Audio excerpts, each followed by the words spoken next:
Okay, hi. I wanted to show this clip because both teams make many, many, many mistakes.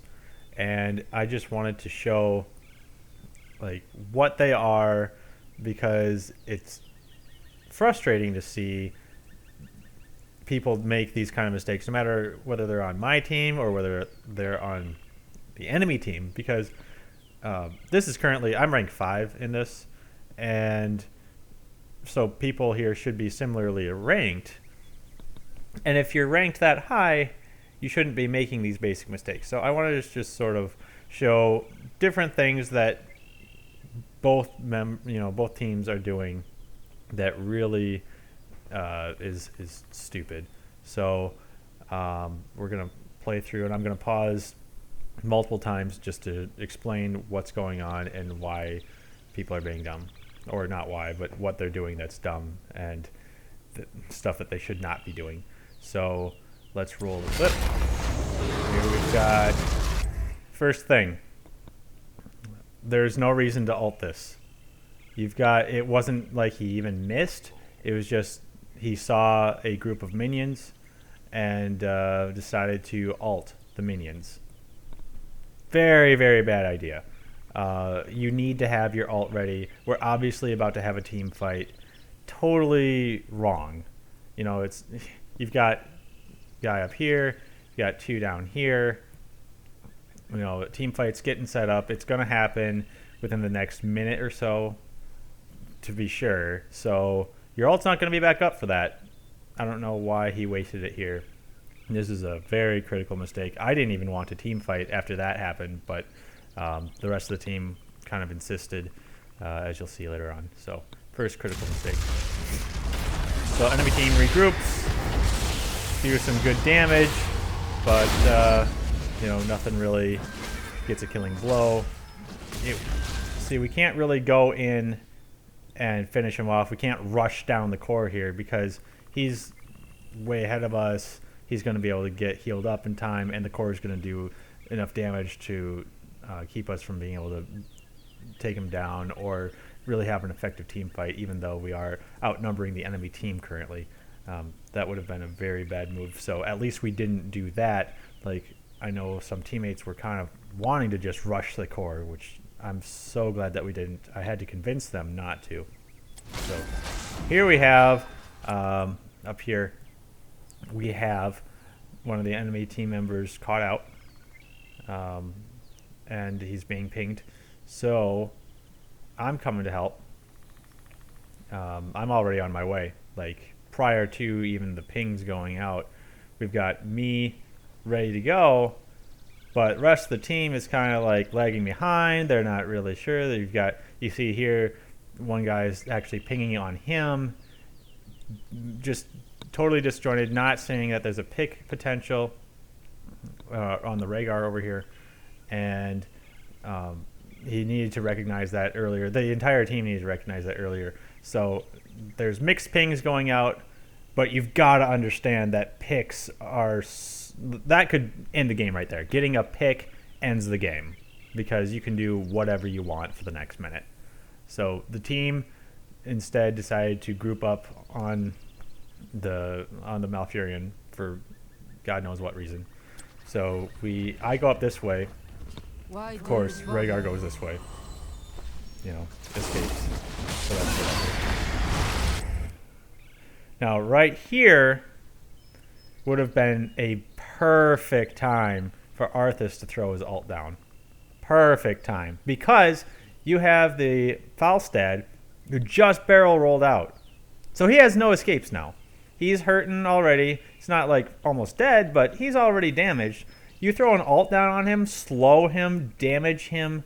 I mean, I'm mounted up. I'll go in. I can mount up. I can kill him easy. Another easy pick opportunity, but ult was wasted, so couldn't even consider doing that.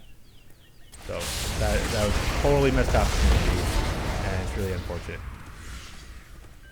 So now we have the Rhaegar who's back to his base safely. He's getting ready to move up. Here's the next mistake my team is making. Why are we trying to group up near their core? The implication is hey, let's fight a team fight under their core. Terrible idea. They're about to hit level 23. I know that we have a lot more structures down and everything. We've been dominating the game basically this entire time. So it feels like we should just stomp them. But they are very similarly leveled. They have, their level 20 improved ultimates just like we do.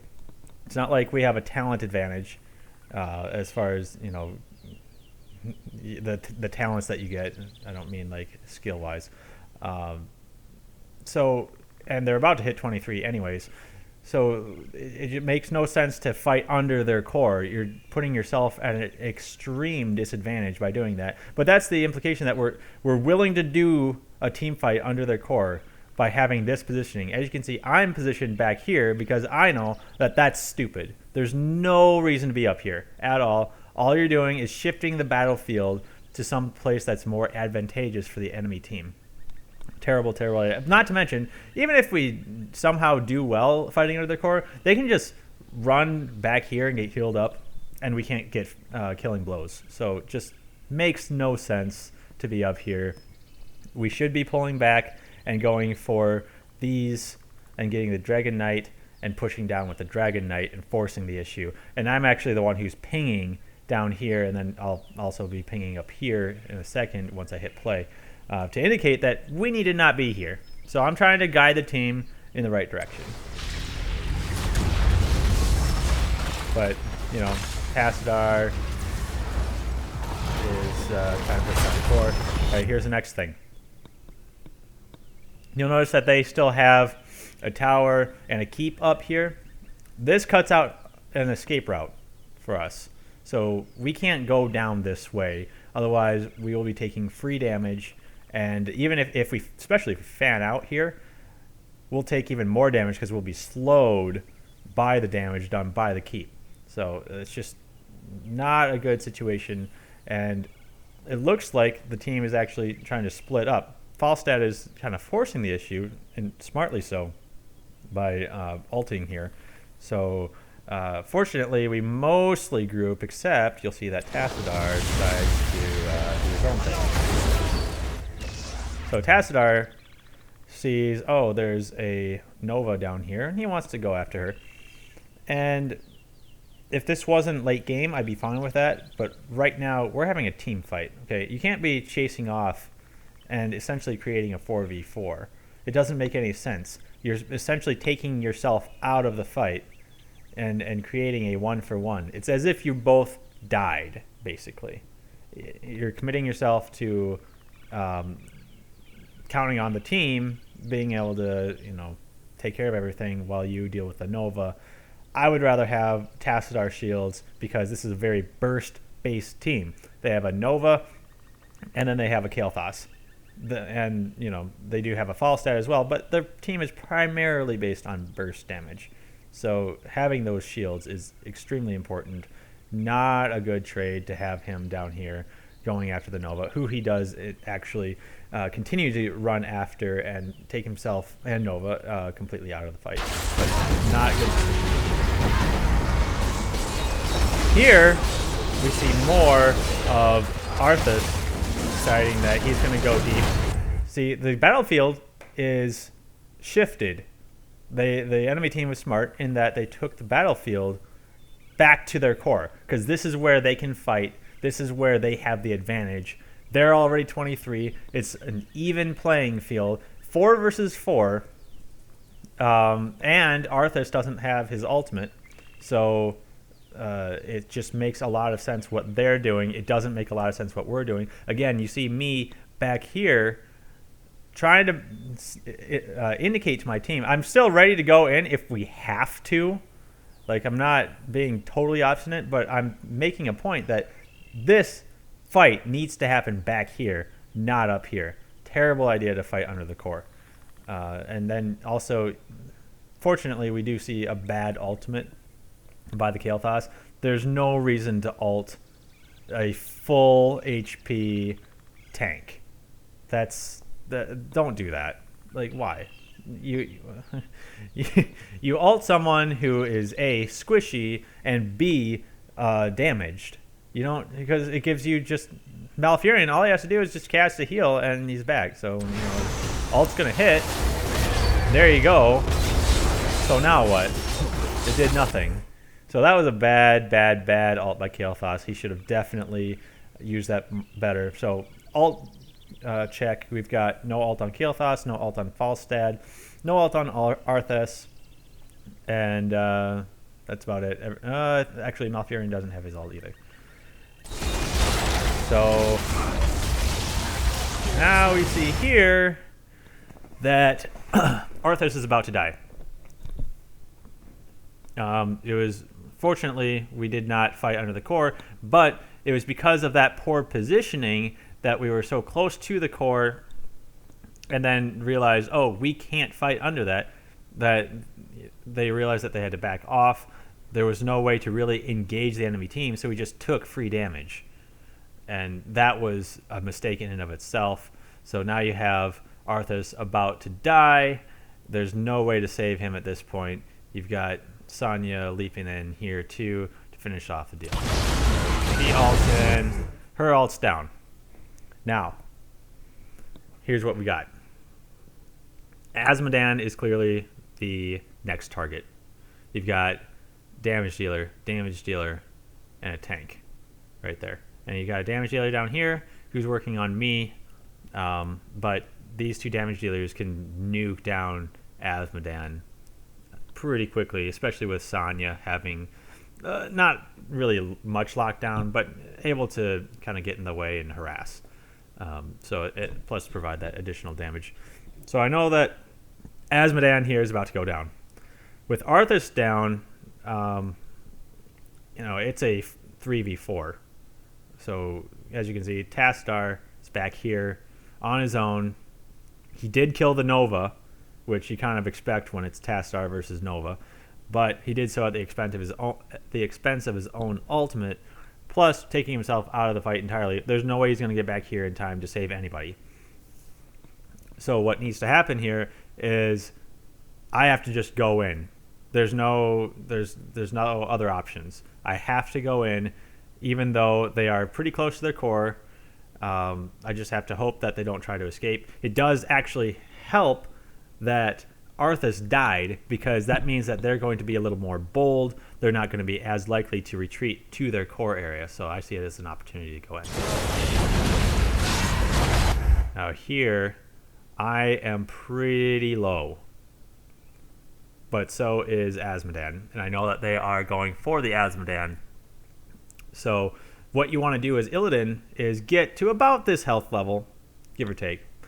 Then after that, you hit your ultimate on as many of these people as you can. Like if they're grouped up, this is what I see. If I see this, they're grouped up, I ultimate. I try to hit all three. I don't hit all three. I only hit two with this ult. But while you're up in the air and you haven't come down after pressing your R, you also want to hit your health regen so that you're regenning as you're coming down, and it's already ticking, and you're already regenning some of that lost health. So it's a perfect opportunity to do that right now. End up hitting Sonya, and I think that's a Rhaegar. I can't see too well. Yeah, I think that's the Rhaegar. There we go. Now, he's dead. Thank goodness. Azmodan hits a clutch, whatever that move is. Does some decent damage to this guy. Finishes off the Rhaegar. That's where it's over. It's over right now. Like, I know Azmodan's about to die, but the game's over. You just forget about it because they don't have a healer. And I, as you can see, have my heal going, and I'm coming down with my ult, and I still have my blood for blood, which I end up using on the Sonya. Blood for blood is used right there. Tasla comes in to do minimal damage, and the game's over at that point. But a series of mistakes were made that really should not be made at this level. I think the primary mistakes were wasted ults, battle positioning, the entire strategy of not going for the Dragon Knight. We could have just easily gotten the Dragon Knight, like we had been doing all game, and just push down their core and rush it down. Dragon Knight easily kills this, especially when you got 4 allies also going onto the core, just focusing it down. There's no reason why we shouldn't have gone for it. And instead of we're dancing with death, essentially, over here, trying to make a team fight happen. Not smart. And I tried to get the team to go after the Dragon Knight, but they kind of refused to. So made the best of a bad situation, but those are mistakes that often will lose you the game, and those mistakes should not be happening at rank 5. There's just no excuse for that. If you're at rank 5, you should be much better than that. So it's kind of embarrassing that happened, but that's my little teachable game moment of the day.